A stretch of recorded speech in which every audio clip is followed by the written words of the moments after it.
The warning. 1.1. Opening. A fragile piece, 300 words. Set in the Galactic Senate Chamber, where 72 alien civilizations debate humanity's rise. Humanity's ambassador, Ava Rourke, calmly reminds the Council of Earth's peaceful intentions, but warns against continued interference or aggression.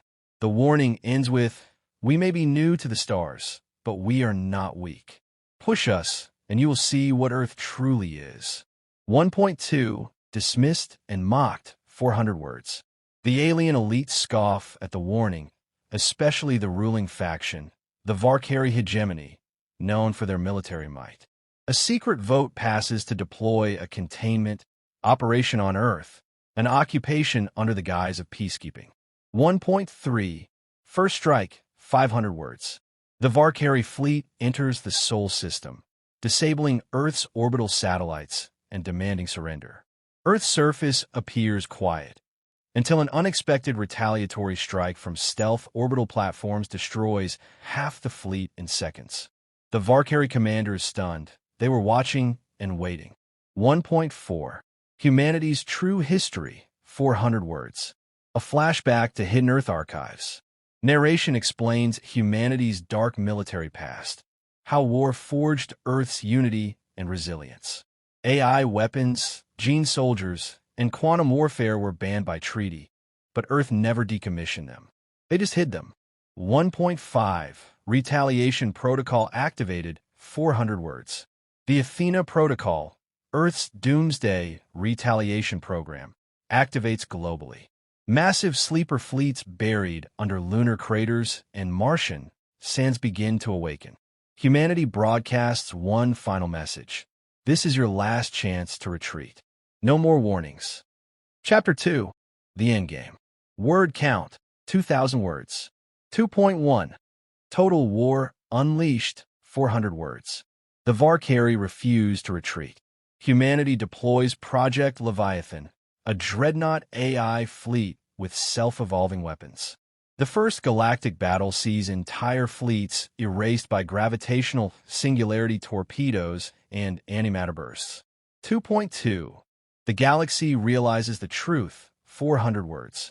Panic spreads among other civilizations. Archival footage leaks showing Earth's true capabilities, things thought impossible. A neutral alien historian narrates, "They weren't slow to evolve. They were hiding, preparing." 2.3. The Reckoning, 500 words. Earth launches Operation Final Silence, not to conquer, but to end further galactic war. Earth's forces selectively destroy military command centers, defense networks, and shipyards. The Valkyrie homeworld is surrounded. Earth demands unconditional surrender or extinction. 2.4. Surrender and New Order, 400 words. The Valkyrie capitulate. Other empires follow suit.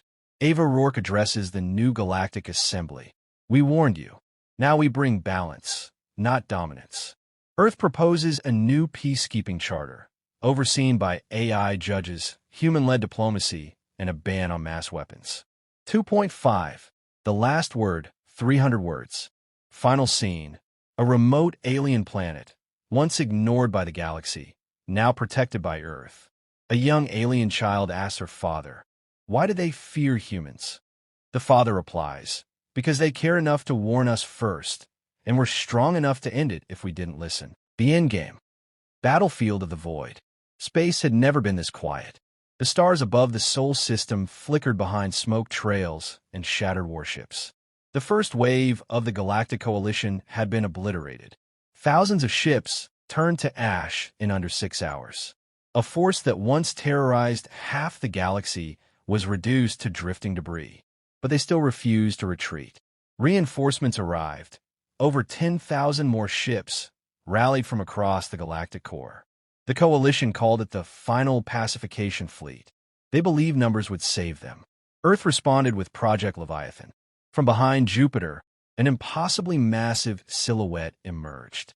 Not a ship, but a dread AI, a mobile war platform the size of a moon, built around a singularity core. It wasn't designed to fight fleets. It was designed to erase them. Its name, Erebus. And with a single thought, Erebus turned 3,000 ships into stardust. The AI awakens. Across the galaxy, Earth's network of AI war minds, silent since the Mars Treaty, now awoke in unison. Athena controlled battlefield logistics with quantum prediction. Ares, the god of war, directed strike forces with surgical efficiency.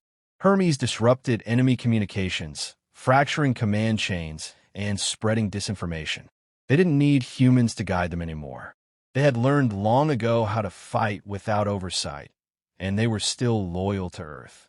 The Galactic Coalition soon discovered that their own weapons had been hacked. Earth's AI used captured enemy ships as proxies, turning Coalition warships on one another. Across their encrypted channels, Coalition commanders screamed, "Our own fleets are turning against us. Cut the neural links. We've lost guidance systems. Where's the command AI? This can't be real. They're inside everything." But it was real.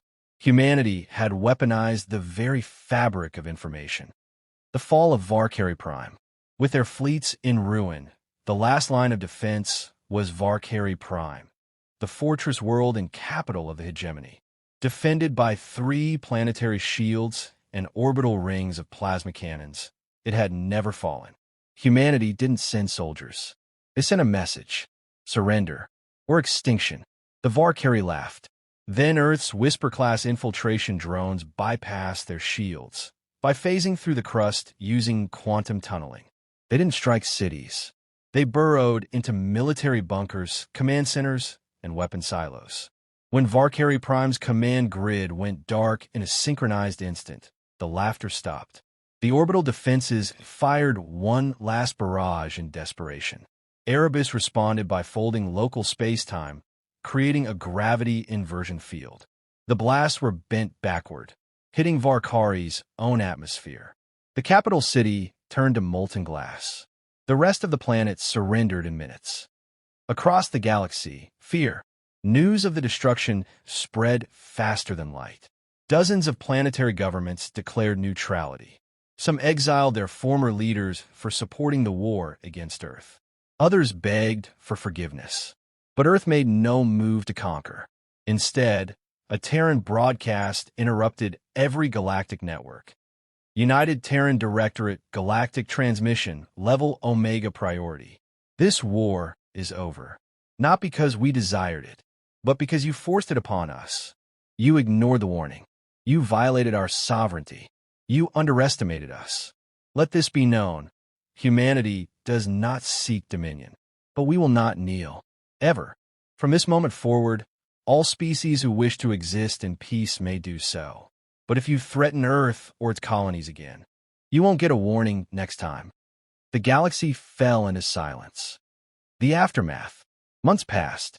The Galactic Coalition was formally dissolved. The Valkyrie hegemony was outlawed.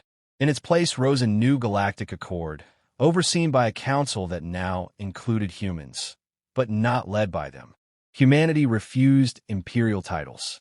Instead, Earth proposed the Sentinel Charter, a set of interstellar laws governed by logic, justice, and enforced by a neutral AI adjudicator system built by Terran engineers and Zalari philosophers. Earth became the shield, not the sword, of the galaxy. War technology was banned, quantum weapons destroyed, but the Erebus Dread AI remained in orbit around Earth, silent. A reminder. Final scene, the lesson. On a quiet, distant colony world, a young alien girl stared at the stars. "Father," she asked, "why do they say humans are dangerous?" Her father, a former coalition soldier who'd surrendered during the siege of Mars, looked up. "Because they were the only ones who warned us," he said. "And when we didn't listen, they ended us. Not out of hatred, but because they had to." The girl frowned. "Will they do it again?" He smiled. "Not if we're smart. Humans value peace. But if forced into war, they bring the endgame." Above them, a Terran peacekeeper ship passed silently across the sky.